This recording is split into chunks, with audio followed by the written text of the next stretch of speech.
Hello and welcome to Talk of the Town. I'm your host, Jessa Jeremiah, and we have a variety of topics that you're going to enjoy for today's show, starting with one that I'm particularly excited to introduce to you. I'm joined by Andrea Hughes, who is our news partner with WWBIC, and WWBIC stands for Wisconsin Women's Business Initiative Corporation. Perfect. Thanks for being here.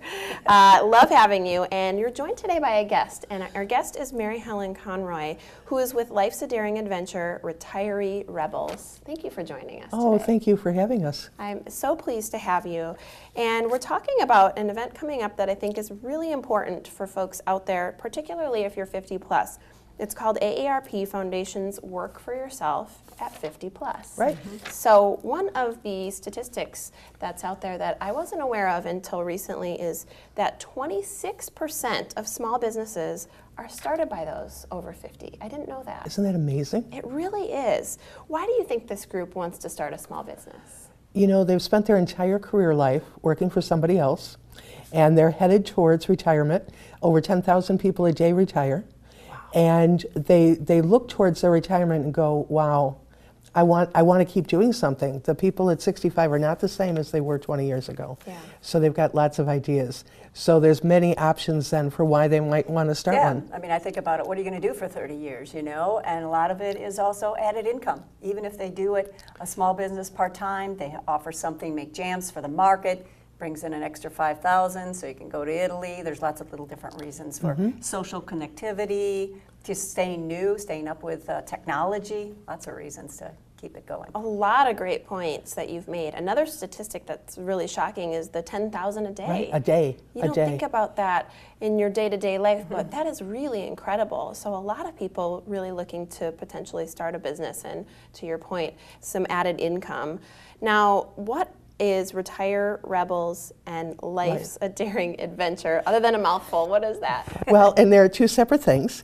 The Life's a Daring Adventure started because when I ended my career-centric life, I knew that I loved the quote from Helen Keller, which is Life's a Daring Adventure. But I've always added, Jessa, but I'm not done yet.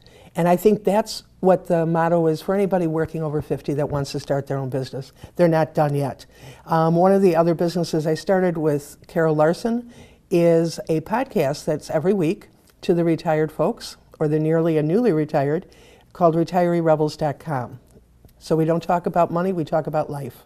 I love that. And working after 65 or 55 is what it's all about. Yeah, and to your point, Andrea, there's folks out there that are retiring now that have a lot of life left in them and a lot of energy and want to get some of the passion into a business. So I think that's great. Now, WWBIC is wonderful at helping business owners really take those first steps. What are the most important first steps? The first step is just analyzing if it's right for you, and that's the perfect course for that. You know, do you want to do this? The second is kind of developing the plan, vetting the idea. Is there an opportunity for this business? You may want to bake chocolate cakes, but is there an opportunity to make money? And the last one is developing your milestones or your project plan to execute it. I love that one of the first steps is determining if you are going to be good for being an entrepreneur, because like you said, it might not be for everybody, and you could make a lot of mistakes if you start a business and it's not a good idea for you, but also the fact that it's got to be a lucrative endeavor. That's kind of part of the point, right? What are some things to consider, Mary Helen, as one starts a small business under the terms that you're talking about? Well, I think you need to move from that dream state when you're sitting there on that couch going, I think I could do, and I'll make so much money.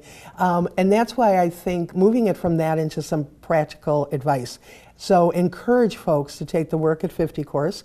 I'm lucky enough to be working with Andrea that I'll be teaching it that night, and we're going to handle 5 steps to getting your business started.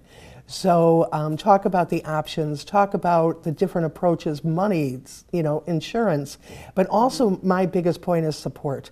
Yeah. That you have support from people like Andrea, you got support from the people that you live with and your next door neighbor, so that you can be successful at this and not just a dreamer.